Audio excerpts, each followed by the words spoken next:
Como fundamentalismo democrático se denominarán aquellas ideologías que tratarán de justificar a la democracia como la mejor forma de gobierno posible y a la cual toda sociedad debe llegar. Sin embargo, serán los propios teóricos del fundamentalismo los que partirán de que dicha democracia aún no existe y que por tanto toda sociedad actualmente presentará déficits o desviaciones en relación a esta democracia sublime y perfecta. También, el fundamentalismo democrático se encuentra en aquellos políticos profesionales, como Porfirio Muñoz Ledo, que, desde esta perspectiva fundamentalista, habría declarado recientemente su debilidad por el parlamentarismo, o ya de plano anunció de que México había entrado a una era plenamente democrática. Lo que pasa es que Muñoz Ledo y algunos otros se oponen al proyecto de un presidente que ha buscado fortalecer la institución presidencial. Se oponen mediante las falsas disyuntivas de dictadura a democracia o autoritarismo-democracia.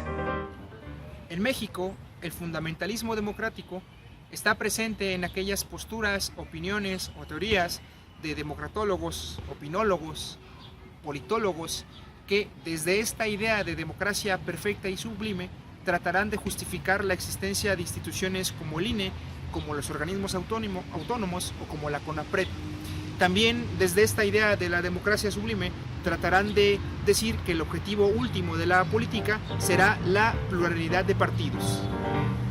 Sin embargo, dicha pluralidad de partidos no significa diversidad de proyectos, ya que en la práctica estos partidos pactarán en lo esencial reformas aprobadas sin discusión, como fue el caso de la reforma energética del 2013, redactada por despachos de agencias norteamericanas.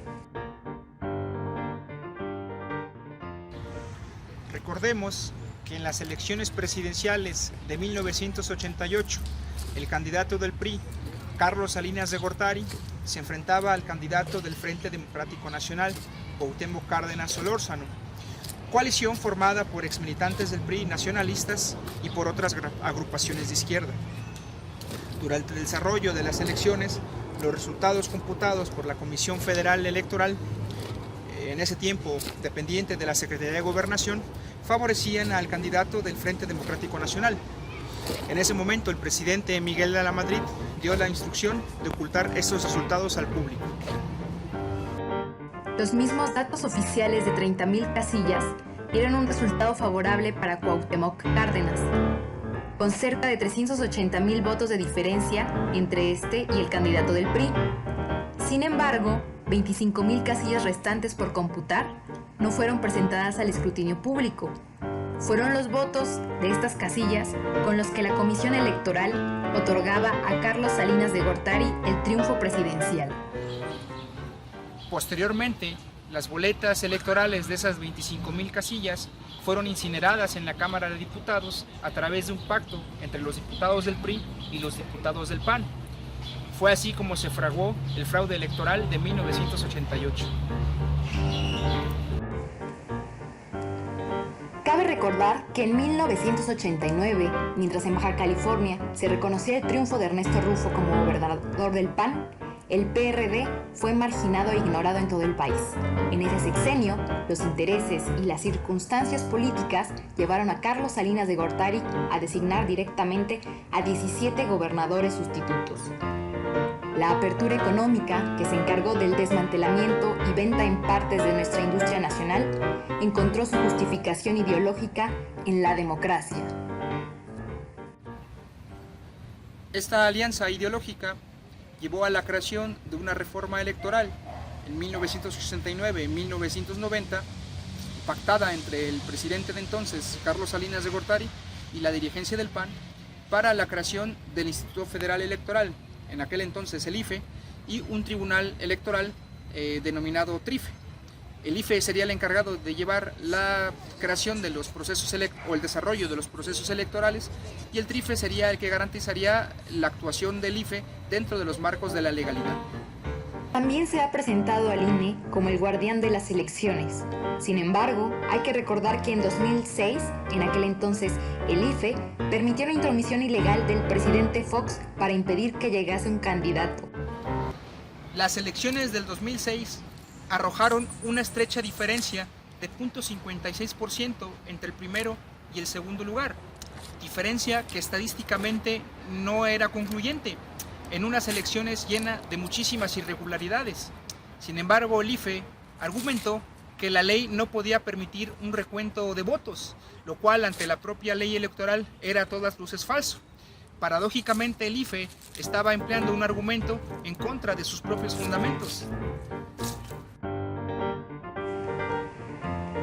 En 2012, tampoco el IFE hizo nada para evitar años de anticipación publicitaria del candidato del PRI a través de la televisión abierta. Todo el mundo recuerda la presencia del entonces gobernador del Estado de México en los programas matutinos de Televisa. El IFE tampoco evitó la entrega de despensas, de animales, de tarjetas bancarias, el desvío de millones de pesos de las arcas de los estados, en fin, el lucro y el engaño a costa del voto de la gente más marginada para el candidato Peña Nieto. También se nos presenta al INE como una institución autónoma y ciudadana. No obstante, cabe recordar que la elección del presidente y de los consejeros se da a través de la Cámara de Diputados, es decir, que en última instancia son los partidos políticos los que determinarán la composición de dicho instituto. El INE ha tomado posiciones que, lejos de ser neutrales, se enmarcan en una ideología política que va muy de la mano con aquellas reformas que se dieron parte de nuestra industria a capital nacional y a capital extranjero. Se pretende que la democracia así entendida, la democracia asegurada por el INE, traiga consigo desarrollo y bienestar.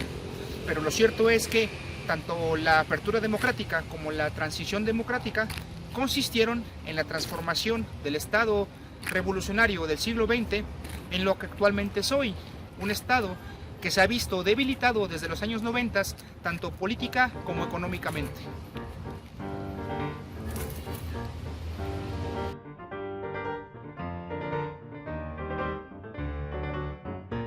Se sabe que los primeros críticos de la democracia ateniense, la democracia de Pericles, fueron los filósofos Platón y Aristóteles.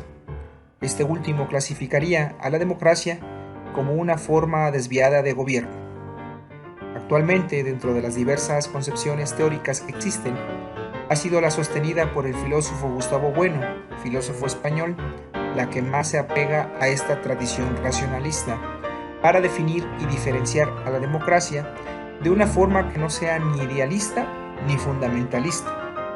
Gustavo Bueno sostiene que la esencia específica de la democracia recae en la renovación periódica a través del sufragio de los poderes legislativo y ejecutivo, que serán mediante este acto simbólico sometidos al arbitrio del cuerpo electoral. Desde esta posición, cabría clasificar al Estado mexicano del siglo XX como un Estado democrático. Los candidatos presidenciales del Partido Revolucionario siempre obtuvieron los votos de gran parte del cuerpo electoral, mientras que opciones políticas ajenas a los principios de la Revolución Mexicana fueron rechazadas por los electores.